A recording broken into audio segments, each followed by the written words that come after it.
Jina la Baba na la Mwana na Roho Mtakatifu. Na Bwana awe nanyi. Leo tunaadhimisha Dominika ya 5 ya Pasaka, na masomo yetu ya leo, Yesu anatuambia kwamba yeye ndiye njia, yeye ndiye ukweli na uzima, na katika hali hiyo hakuna mwingine tunayemfuata ila Yesu Kristo katika maisha yetu. Hakuna mwingine tunayojua ukweli ama wazi wa mambo ila yeye mwenyewe, na halafu uzima wa milele tunaupata kwa sababu tunamfuasa huyu Yesu. Basi ndugu zangu, tuweze kujitoa tukijua kwamba yote tunayoyatenda katika maisha yetu yametokana na huyu Yesu. Tumepata kwa njia ya Kristo, kwani anataka tuishi ndani ya ukweli wake, na hiyo ndiyo dhihirisho tunayoipata katika msaburi. Leo anatuambia kwamba fadhili zako zikae nasi Bwana, kama vile tunavyokutumainia wewe. Basi tumombe tusiweze kukosa njia, tuombe tusiweze kukosa ukweli, na zaidi ya hayo tuombe tuunganishe hayo mawili kupata uzima wa milele. Katika somo letu la kwanza natoka katika kitabu cha Matendo ya Mitume sura ya 6 aya ya 1 hadi ya 7. Na nii tunaona ni jinsi shida zilianza kujitokeza katika Wakristo wa kwanza na vile waliweza kuzitatua. Tunajua hawa mitume wa Yesu walikuwa na kazi ya kuhubiri na kusali, lakini kwa sababu kulikuwa mahitaji, kwa sababu Waibrania walikuwa na wajane, na vile vile hawa Wayahudi walikuwa na watu wao. Wayahudi walianza kunungunika jinsi hawa Waibrania walivyokuwa wanatunzwa na kusaidia.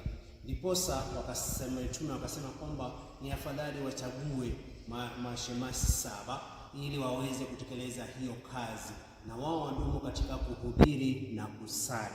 Kwa hivyo tunaona hao Wakristo wa kwanza waliona shida katika kanisa, shida katika jumuiya, shida katika hao watu ambao walikuwa wanakuja katika kanisa, ama ile jinsi hiyo na hiyo hesabu ilivyokuwa inazidi kuongezeka ya waamini, wakaona ni vyema waweze kufanya hiyo kazi. Hebu na sisi tujiulize, ni mara ngapi ambao tunaona shida ama mahitaji katika kanisa na tunasaidiana? Kuna wale viongozi ambao wanashikilia mamlaka yote na hawataki hata watu wengine waweze kusaidia. Hata kuna wale ambao hawawezi kuona shida na mahitaji ya ndugu zao. Leo tunahimiza kwamba kuna mahitaji mengi katika kanisa, na hao mahitaji sio ya watu wachache, ni mahitaji ya kila mmoja. Kuna vitu vingi ambavyo tunaweza fanya katika kanisa letu. Tunaona kuna mijengo, vile vile tunaona kuna hali ya kusaidiana katika matendo, kuna hali ya kusaidiana katika hali ya kutoa fedha. Lakini mara ngapi wewe unawajibika katika hiyo kazi? Ni mara ngapi ambao unaachia watu wengine na wewe mwenyewe unashughulika na mambo yako? Kila mmoja wetu ako na kazi ya kufanya katika kanisa. Kila mmoja wetu ako na wajibu wa kutekeleza. Basi tuutekeleze kwa imani, na hapo ndio kuna baraka za Mungu katika maisha yetu. Basi kuna hawa ambao tunaambiwa walikuwa watu wema 7 ambao waliweza kuchaguliwa kwa sababu walikuwa wanafaa. Hebu nikuulize, wewe ungekuwa watu wanataka kuchagua viongozi ama watu wa kusaidia, wewe ungeweza kuchaguliwa? Wewe mwenyewe ungeweza kufaa mbele za watu? Kwa sababu hawa watu waliona kwamba ni wema na wakawekelewa mikono. Kwa kweli wewe unaweza kuwekelewa mkono ndio utekeleze kazi ya kanisa? Wewe unaweza kuwekelewa mkono uongoze watu katika jumuiya? Unaweza kuchaguliwa na watu uongoze watu katika kijiji? Wewe unafaa mbele za watu ama hufai? Mara nyingi tunasema kwamba ni Mungu anayetuhukumu, hatuwezi kujua nje na ndani ya mtu, lakini ile hali ya mahusiano inapaswa kutupatia kibali mbele za watu ndio waweze kutuchagua. Kwa kweli wewe unafaa ama haufai? Hiyo ni wazo ya kujiuliza katika siku ya leo. Na katika somo letu la pili linatoka barua ya kwanza Mtakatifu Petro kwa watu wote, sura ya 2 aya ya 4 hadi ya 9. Na hapa tunaona huyu Petro ambaye Yesu alimwambia kwamba yeye ni mwamba, anamfananisha huyu Yesu na jiwe lililokataliwa na hawa waashi. Na hapa waashi tunaweza kusema Wayahudi, kwa sababu walimuua, walimtesa. Na sisi tulio hai tunadhihirika ama tunaambiwa ni vyema tuweze kuiga hizi fadhila za hii jiwe ambayo ni Yesu Kristo katika maisha yetu. Na ndio sababu tunaambiwa kwamba tuwe mawe yenye uzima, mawe ambao yanaweza kujenga vizuri.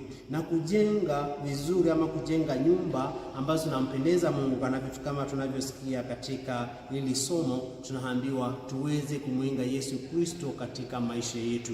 Mara nyingi tunatikisika kwa sababu hatuko imara katika imani, hatuko imara katika sala, hatuko imara katika maadili. Na wakati ambao tunafanya hivyo, inamaanisha kwamba hata familia zetu hazitasimama, hata maisha ya Kikristo hatutakuwa nayo, vile vile tabia zetu na matendo yetu hayatakuwa mema. Basi hapo hatuwezi kuwa mwamba, hatuwezi kuwa njiwe. Ni lazima tuimarike katika matendo yetu, lazima tuimarike katika tabia, katika imani. Na kama tunabomoka, inamaanisha yule mwovu tunampatia nafasi katika maisha yetu. Kama unabomoka katika ndoa yako, unabomoka katika imani, unabomoka katika maisha ya sakramenti, unabomoka katika sala, ni dhihirisho kwamba haujaiga hizi fadhila za jiwe. Kwa hiyo Yesu Kristo ndio mwamba ule ambao tunapaswa kuwezeka maisha yetu, tunapaswa kuwezeka sala zetu, imani yetu, tabia zetu na vyote tulivyo navyo. Tuwe mawe yenye uzima, tujenge nyumba zile zinazompendeza Mungu. Jenga imani ambayo inampendeza Mungu, jenga familia inayompendeza Mungu, jenga ndoa inayompendeza Mungu, jenga fadhila ambazo zinampendeza Mungu, ndio uweze kuwa imara, na hivyo uweze kumwiga Yesu ambaye ndio mwamba imara. Na katika injili yetu ya leo inatoka mwinjili Yohana sura ya 14 aya ya 1 hadi 12. Na hii ni hotuba ya Yesu siku ya karamu ya mwisho. Anaambia wanafunzi wake ya kwamba yeye anaenda. Anawaambia kwamba wamsadiki yeye. Anawaambia kwamba nyumba ya Baba kuna makao mengi, na kama ingekuwa hivyo angalituambia. Basi huyu Yesu katika hiyo hotuba anawaimarisha mitume wake katika imani, kwani walifadhaishwa na ule utabiri wa usaliti wa Yesu. Na hapa ndio anawaimarisha hao wanafunzi wake, akiwaambia katika kumjibu huyu Tomaso ya kwamba yeye ndiye njia, yeye ndiye ukweli na uzima.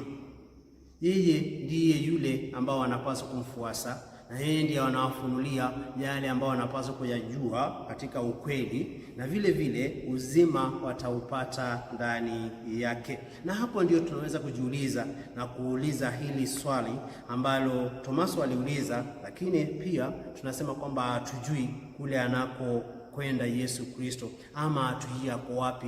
Tunakuwa na mawazo na wasiwasi katika imani yetu, lakini tunaambiwa kwamba yote ambayo tunayafanya ni Yesu Kristo anayetuelekeza katika maisha yetu. Yeye ndiye ile njia ya ukweli ambao tunaifuata. Kama tunamfuata, hawezi kutupotosha, kwa sababu yeye ni baba yetu, anatupenda na anataka tufanye yaliyo mema. Ukweli si hali ya kujua kusema ndio ama hapana, kusema hii ndio ya ukweli ama hii ndio inafaa, ama hii haipendezi ama hii inapendeza. Ukweli ni ufunuo tunaojua uhusiano wetu na Mungu, uhusiano wetu na kila mmoja wetu. Ni kitu gani cha maana ambacho tunapaswa kukishikilia katika maisha yetu? Ni kitu gani ambacho hakina maana katika maisha ya ndoa? Alafu tukifunuliwa hivyo, basi tunajua Yesu Kristo ndio kile kielelezo na ndio sababu ya maisha hai yetu. Na kwa sababu tunajua yeye ndiye njia na ndio huo ukweli ambao tunaotafuta ama ufunuo tunaohitaji katika maisha yetu,